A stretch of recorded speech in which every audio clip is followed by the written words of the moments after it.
Episode की starting में हमको दिखाया जाता है कि जिनवू डीमन कैसल से बाहर आ जाता है। जिनवू बोलता है कि मुझे दोबारा डीमन कैसल के अंदर जाने के लिए कुछ इक्विपमेंट्स की जरूरत पड़ेगी, पर लेकिन मैं वो तभी खरीद सकता हूँ जब मेरे पास पैसे होंगे। पर लेकिन अभी मेरा रैंक सिर्फ ई ही है, जिसके लिए मुझे अपने रैंक को अपडेट करवाना होगा ताकि मैं बड़े रेड मिशन में पार्टिसिपेट कर सकूं। और अगले सीन में हम देखते हैं कि जिनवू अपना लेवल अपडेट करवाने के लिए हंटर एसोसिएशन में चला जाता है, जहाँ पर व्हाइट टाइगर गिल्ड के बंदों ने नए हंटर्स के ऊपर नजर रखी हुई होती है। और तभी वो बंदा जिनवू को देखकर हैरान हो जाता है और वो बेग को कॉल करके उसके बारे में बता देता है। और बेग बोलता है कि मेरी वेट करो, मैं उसको मिलने के लिए वहाँ पर आ रहा हूँ। और अगले सीन में हम देखते हैं कि जिनवू क्रिस्टल को टच करता है जिससे कि उसके लेवल का पता चल सके। पर लेकिन हम देखते हैं कि उनकी मशीन तो एरर दिखा रही होती है। और तभी वो लड़की अपने बड़े ऑफिसर को बुलाती है और वो बोलते हैं कि इसमें मशीन की कोई गलती नहीं है, ये बस तभी होता है जब कोई ऐसा पर्सन सामने आ जाए जिसकी पावर्स मशीन की लिमिट से ज्यादा पावर हो। और ये इसलिए है क्योंकि जिनवू कोरिया का 10th एस रैंकर बन चुका है।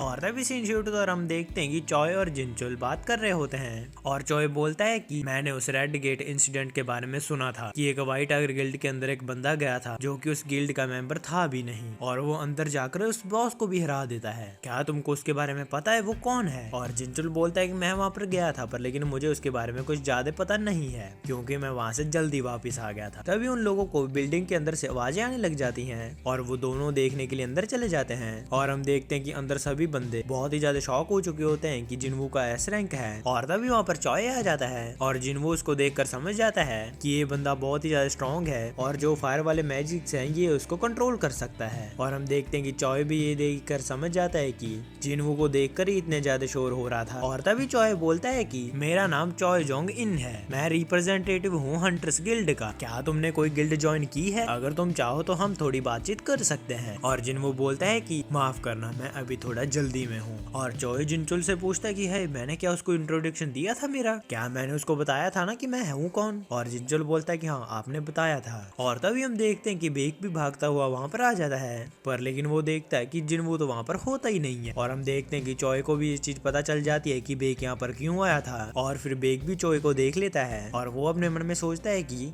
इसको इसके बारे में किसने बता दिया, ये तो बहुत बुरा हुआ। और अगले सीन में हम देखते हैं कि जिनवू अपनी मदर के पास बैठा हुआ होता है हॉस्पिटल में। और जिनवू अपने मन में सोचता है कि कभी कभी मुझे लगता है कि आप कभी भी उठकर बैठ जाएंगी और मुझसे बात करने लग जाएंगी, पर लेकिन कोई बात नहीं मॉम, बस थोड़ा टाइम वेट कीजिए। और जब जिनवू बाहर जाता है वो देखता है कि वहाँ पर जिनचुल खड़ा होता है और वो बोलता है कि हमारा जो सर्वेलेंस डिवीजन का टास्क है ना, वो ये है कि हम हंटर्स पर नजर रखते हैं और उनको सजा देते हैं जो लॉ के अगेंस्ट जाता है। और जिनवू बोलता है कि तुमको लगता है कि मैं कोई क्रिमिनल हूँ जो तुम मेरे ऊपर ऐसे नजर रख रहे हो? और जिनचुल बोलता है कि नहीं ऐसी बात नहीं है, सर्वेलेंस डिवीजन तो सिर्फ हंटर्स के ऊपर ही नजर रखती है, हाँ पर लेकिन तुमसे कोई मिलना चाहता है। और तभी हम देखते हैं कि प्रेसिडेंट को वहाँ पर आ जाते हैं और वो बोलते हैं क्या मैं तुमसे थोड़ी देर बात कर सकता हूँ? और प्रेसिडेंट गो जिनवू को कांग्रेचुलेट करते हैं कि वो एस रैंक का हंटर बन चुका है। और फिर मिस्टर गो बोलते हैं कि हंटर एसोसिएशन बहुत बड़ा है और जो बहुत अच्छे हंटर्स हैं वो बहुत ज्यादा कम है, ज्यादातर हंटर्स पैसों के लिए बड़े बड़े गिल्ड्स को ज्वाइन कर लेते हैं और ये चीफ वो है, पर लेकिन इनका रैंक सिर्फ ए ही है। मैं चाहता हूँ कि तुम हमको ज्वाइन कर लो, तुम्हें तो पता ही मैजिक बीस्ट का सामना हंटर्स करते हैं और यहाँ पर मेन सिर्फ 5 गिल्ड्स हैं और जो इनके बीच का बैलेंस है वो आजकल थोड़ा बिगड़ रहा है, जिसकी वजह से अगर तुमने किसी भी गिल्ड को ज्वाइन कर लिया तो इनका बैलेंस पूरी तरीके से बिगड़ जाएगा, जिसकी वजह से पांचों के पांचों गिल्ड खराब हो जाएंगी। तो इसलिए हंटर एसोसिएशन के तौर पर मैं ये चाहता हूँ कि एक 6th पावर आए जो इन पांचों गिल्ड्स की ऊपर की हो। तो इसलिए मैं ये चाहता हूँ कि तुम हमको ज्वाइन करो क्योंकि तुम्हारे अंदर काफी ज्यादा पावर है, क्या तुम हमको ज्वाइन करोगे? और जिनवू अपने मन में सोचता है कि ये मेरी लाइफ का सबसे बहुत बड़ा स्टेप है, गवर्नमेंट मीडिया मेरे साथ सबके सब हो सकते हैं, जिसके कारण मैं बहुत ही ज्यादा अलग जिंदगी जीऊंगा जिससे मेरी लाइफ बहुत ही ज्यादा बेहतर हो जाएगी। और वो देखता है कि प्रेसिडेंट को भी बहुत ज्यादा पावरफुल होते हैं और वो अपने मन में सोचता है कि ये कम से कम 80 ईयर्स के होंगे और इस एज में भी उनकी काफी ज्यादा खतरनाक बॉडी है, ये तो मेरे बराबर के ही है, पर लेकिन मैं अपना लेवल और ज्यादा अप करना चाहता हूँ। और तभी जिनवू बोलता है कि नहीं मैं आपको ज्वाइन नहीं कर सकता हूँ। और मिस्टर गो अपने मन में सोचते हैं कि सभी हंटर्स की तरह इसने भी फेम और पैसों को चुना है। और तभी जिनवू बोलता है कि मुझे लड़ाई ज्यादा पसंद है, मैं मैजिक बीस्ट के साथ लड़ना चाहता हूँ, मेरी जगह डंजन में ही है, मैं वहाँ से ही बिलोंग करता हूँ। और हम देखते हैं कि मिस्टर गो की धड़कन तेज हो जाती है और मिस्टर गो अपने मन में सोचते हैं कि अगर ये मेरे से 10 साल या 20 साल भी छोटा होता तो मैं इसके साथ डंजन में फाइट कर करने के लिए जरूर जाता। और तभी मिस्टर गो बोलते कि चलो ठीक है, मैं तुमको ज्यादा फोर्स नहीं करूंगा। और तभी जिन्वो बोलता है कि चलो ठीक है, मैं जाता हूँ, क्योंकि मेरी छोटी बहन अभी घर पर अकेली है। और हम देखते हैं कि प्रेसिडेंट गो का मूड खराब हो जाता है और वो बोलते हैं कि जब मुझे ये बात पता चली थी कि एस रैंकर की हीलर भी मुझे एज से नहीं बचा सकती, तो मुझे काफी ज्यादा अजीब फील हुआ था।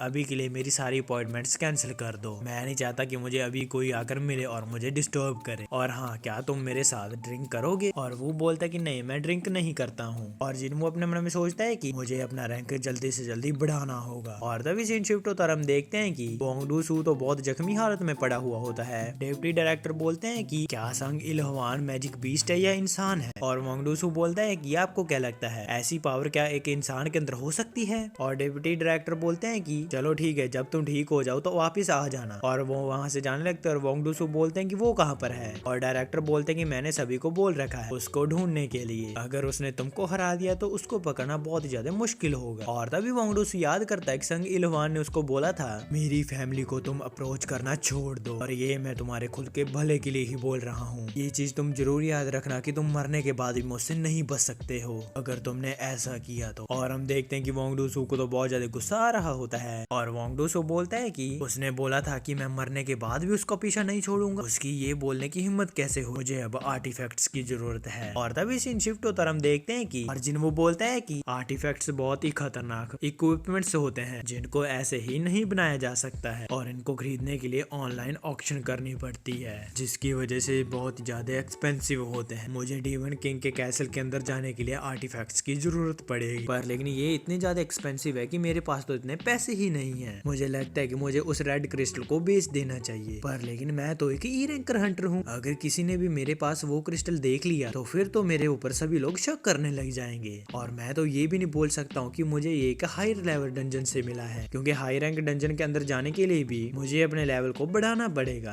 पर लेकिन अभी भी उस चीज के लिए 3 दिन बचे हुए हैं। और तभी जिन्वो को एक गिल्ड की रिक्रूटिंग दिखाई देती है जहाँ पर माइनिंग के लिए कुछ बंदों की जरूरत होती है। और अगले सीन में हम देखते हैं कि प्रेसिडेंट गो जिन्वो के बारे में सभी इंफॉर्मेशन कलेक्ट कर रहे होते हैं। और तभी उनको पता चलता है कि जिन्वो ने चॉय के हंटर गिल्ड को ज्वाइन किया है, तो वो ये चीज देखकर बहुत ही ज्यादा डिसअपॉइंट हो जाते हैं, क्योंकि उनको लगता है कि उसने सिर्फ ये सब पैसों के लिए ही किया है। और तभी चीफ वो बोलते हैं कि जिन्वो ने तो माइनिंग टीम ज्वाइन की है, तो मिस्टर गो बहुत ही ज्यादा शॉक हो जाते हैं। और तभी जिन्वो बोलता है कि जब हायर लेवल डंजन्स को क्लीन किया जाता है तब सभी लोग टीम में काम करते हैं, जहाँ पर अटैकर्स की टीम अलग होती है जो कि मॉन्स्टर्स को मारती है, और माइनिंग टीम अलग होती है जो कि मैजिक क्रिस्टल और मैजिक बीस्ट की लाशों को इकट्ठा करती है ताकि सभी को आसानी और ज्यादा से ज्यादा प्रॉफिट को कमाया जा सके। और तभी हम देखते हैं कि चॉय अपने मैजिक की मदद से उन मॉन्स्टर को मार देता है, पर लेकिन हम देखते हैं कि उन लोगों ने अभी बॉस को नहीं मारा होता है, क्योंकि वो लोग अभी मैजिक क्रिस्टल को इकट्ठा करना चाहते हैं। और ये ऐसा इसलिए करते हैं क्योंकि बॉस के मरने के बाद तो गेट अपने आप बंद हो जाता है। और तभी सभी बंदे बात कर रहे होते हैं कि हंटर गिल्ड्स की सेकंड इन कमांड भी बाहर आ रही है। और हम देखते हैं कि जिन्वो भी उसको पहचान जाता है और वो अपने मन में सोचता है कि ये कोरिया की 9th एस रैंक का हंटर है। और हम देखते हैं कि जिन्वो को भी अलग सा ऑरा महसूस होता है उसका। और तभी चाहे को एक अलग सा ही ऑरा महसूस होता है और उसको शायद लगता है कि वहाँ पर चेयरमैन गो थे शायद। और वो अपने मन में सोचते हैं कि पर लेकिन ऐसा कैसे हो सकता है, वो यहाँ पर क्यों आएंगे। और हम देखते हैं कि जिन्वो तो पहले ही छुप जाता है और जिन्वो अपने मन में सोचता है कि इसने तो भी मुझे पकड़ ही लिया था। और हम देखते हैं कि माइनिंग टीम अंदर चली जाती है और जिन्वो अपने मन में सोचता है कि इस डंजन के अंदर अभी एक ए रैंक का मॉन्स्टर है। और हम देखते हैं कि जिन्वो को तो बहुत ज्यादा एक्साइटमेंट हो रही होती है उसे ए रैंक मॉन्स्टर को देखने के लिए, क्योंकि डीमन कासल के अंदर जो मॉन्स्टर थे वो तो इनसे भी ज्यादा स्ट्रॉन्ग थे। और तभी कुछ बंदे बातें करने लग जाते हैं कि क्या ये एक ई रैंकर हंटर है। और जिन्वो अपने मन में सोचता है कि क्या ई रैंकर हंटर्स को ऐसे ट्रीट मिलता है हर जगह पर। और तभी एक बंदा जिन्वो से टकरा जाता है और वो बोलता है कि क्या तुम देख कर नहीं चल सकते हो, क्या तुम साइड में नहीं खड़े हो सकते हो। और हम देखते हैं कि जिन्वो तो उसको बहुत ही बैडेस्ट तरीके से देखता है और उस बंदे की तो बिल्कुल फट जाती है। और तभी कुछ बंदे उस लीडर से पूछते हैं कि क्या ये बंदा सच में ई रैंकर है, क्योंकि गाइस जिन्वो ने अपनी शर्ट उतार दी होती है और सभी लोग शॉक हो रहे होते हैं उसकी बॉडी को देखकर। और तभी हम देखते हैं कि उनकी लंच ब्रेक हो जाती है